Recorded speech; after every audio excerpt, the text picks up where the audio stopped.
અંગૂઠાના નખમાંથી નારાયણના 10 અવતારોની ઉત્પત્તિ થઈ છે.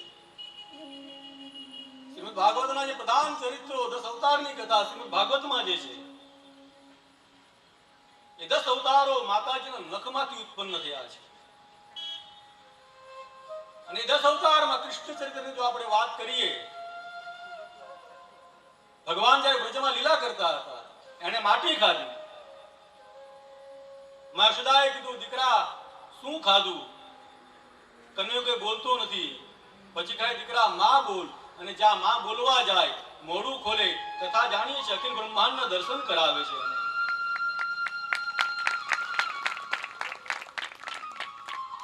સમજવાની વાત એ છે કે માતાજીના નખમાંથી ઉત્પન્ન થયેલા 10 અવતારમાંનો કેવળ એક અવતાર કૃષ્ણ અવતાર, એના મુખમાં જો એક બ્રહ્માંડ સમાયું હોય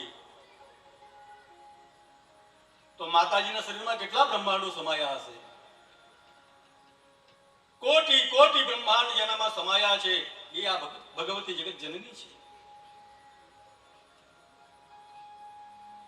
હરેક બ્રહ્માંડમાં એક સૂર્ય છે. આપણે એવું માનીએ છીએ કે એક જ સૂર્ય છે, એક જ બ્રહ્માંડ છે. દેવી ભાગવત એમ કહે છે અનંત બ્રહ્માંડ છે, કોટી બ્રહ્માંડ છે. કે આપણે મહાત્માની કથામાં જોઈ ગયા, જ્યાં બ્રહ્મા વિષ્ણુ મહેશ વિમાનમાં બેસે છે, જ્યારે આપણે દેવનું પ્રાગટ્ય કર્યું, પ્રથમ દેવનું જ્યારે પ્રાગટ્ય કર્યું,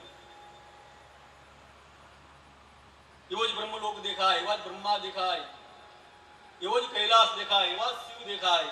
શિવને શિવ દેખાય છે, બ્રહ્માને બ્રહ્મા દેખાય છે.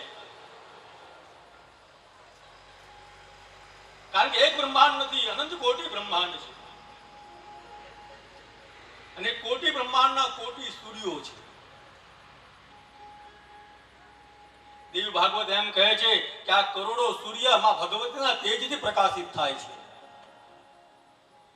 એનું તેજ છે, આ એનો પ્રભાવ છે.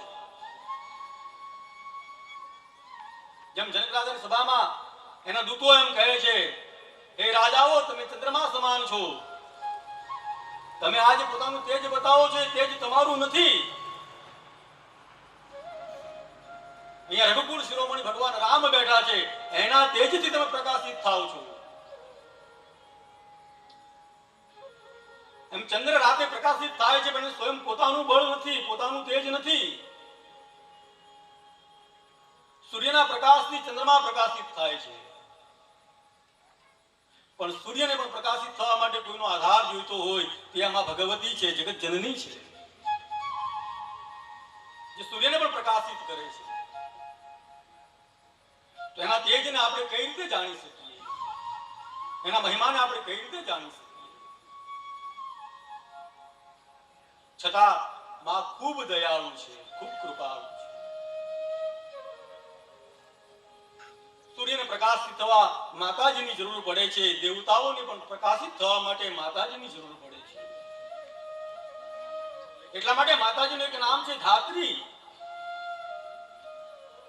બધા આધારોનો આધાર કોણ? તો કે માં ભગવતી, માં શક્તિ. હમણાં જ વાત કરી ને, કૈલાસ પૃથ્વી ઉપર, પૃથ્વી શેષ પર.